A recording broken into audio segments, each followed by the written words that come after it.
안녕하세요. 미래에서 온 엄마 김보배입니다. 저는 오늘 여러분들과 로봇이 인간을 대체할 수 있을 것인가 이 주제에 대해서 이야기를 해보려고 해요. 여러분들은 어떻게 생각하세요? 이미 많은 학자들이 인공지능이 인간의 뇌를 능가하고 있다고 하죠. 그리고 이세돌과 알파고의 대결에서 알파고의 승리는 우리에게 충격을 안겨주기도 했습니다. 인공지능의 발전, 그리고 인공지능이 점차적으로 로봇과 결합을 하면서 인간의 많은 영역을 대체해 나가고 있는 것은 정말 사실입니다.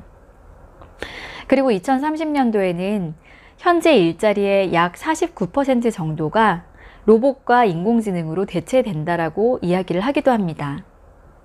여러분들은 어떠세요? 이런 이야기가 위협처럼 느껴지시죠? 저는 로봇과 인공지능이 인간을 얼마만큼 대체할 수 있는가 이런 생각을 많이 하는데요. 이럴 때일수록 인간에게는 인간다움 그리고 인간성을 회복하는 일이 정말 중요하다는 생각을 해요. 한 마리의 하얀 털을 가진 강아지가 있다라고 생각을 해볼게요. 처음에 어떤 생각이 드세요? 저는 강아지를 어렸을 때부터 키웠기 때문에 그 강아지를 보면 참 예쁘고 만져보고 싶고 사랑스럽고 안아보고 싶고 그런 기분이 들거든요. 그런데 어떤 분들께서는 그 강아지가 가까이 오는 것도 싫고 강아지가 짖는 것도 싫고 굉장히 위협적으로 느껴지기도 하실 거예요.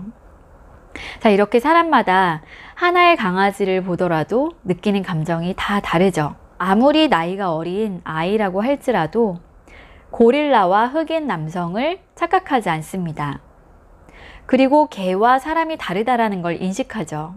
하지만 인공지능의 경우에는 강아지와 사람이 다른다는 것을 구별하기 위해서 일정량의 데이터를 필요로 합니다.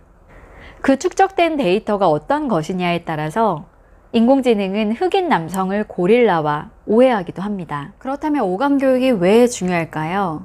바로 인간과 인공지능이 학습하는 방식이 다르기 때문입니다. 인공지능의 경우에는 아까 말씀드렸다시피 방대한 데이터, 인간이 축적해 놓은 방대한 데이터의 양과 질, 그것을 통해서 학습을 하죠. 그런데 인간의 경우에는 오감을 통해서 경험을 축적해 나갑니다. 바로 냄새를 맡고, 귀로 듣고, 시각적으로 보고, 미각을 느끼고, 촉각을 느끼면서 경험을 한다는 거예요. 이 경험은 바로 1차적인 데이터가 되는 거죠. 책을 읽는 것 같이 2차적인 경험을 하는 것도 매우 중요합니다. 나의 생각이나 느낀 점, 그리고 나의 상상력을 보다 배가시킬 수 있으니까 말이에요.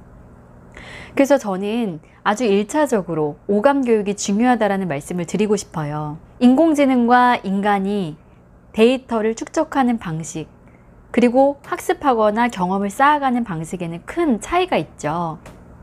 그 차이는 결국에는 인간이 상상하고 어떤 것을 생산해내는 방식의 차이와도 연결이 된다고 생각을 해요. 물론 인공지능이 대체할 수 있는 부분도 있지만 이런 오감을 통해서 온전히 느낀 나의 경험과 감각 그리고 느낌은 인공지능으로는 대체가 되기 어렵다고 생각을 합니다. 아이들에게 미디어 교육은 그렇게 어렵지 않습니다. 아주 어린아이라고 할지라도 스마트폰을 주면 확대하고 축소하는 이 기능을 정말 빠르게 익혀요. 그리고 미래에는 굳이 우리가 타자를 치지 않아도 언어만으로 인공지능과 로봇을 손쉽게 다룰 수 있죠. 자연과 교감하고 타인과 소통할 수 있는 능력, 그것이 바로 로봇이 인간을 대체할 수 없는 이유입니다. 그런데 그것은 우리의 삶에 이미 있어요. 우리의 주변에 이미 있는데 우리가 잘 인식하지 못하고 있죠. 인간다움에 대한 교육, 그것이 우리가 미래를 준비하는 첫 번째 교육의 단추가 되지 않을까 생각을 합니다. 기계와 경쟁하는 그런 구도가 아닌 기계와 상생하는 구도, 그리고 우리 인간으로서의 고유한 능력을 좀 더 배가시킬 수 있는 방법, 그것에 대한 고민이 필요하지 않나 생각합니다. 오늘도 제 영상을 봐주셔서 감사합니다. 미래에서 온 엄마였어요. 감사합니다.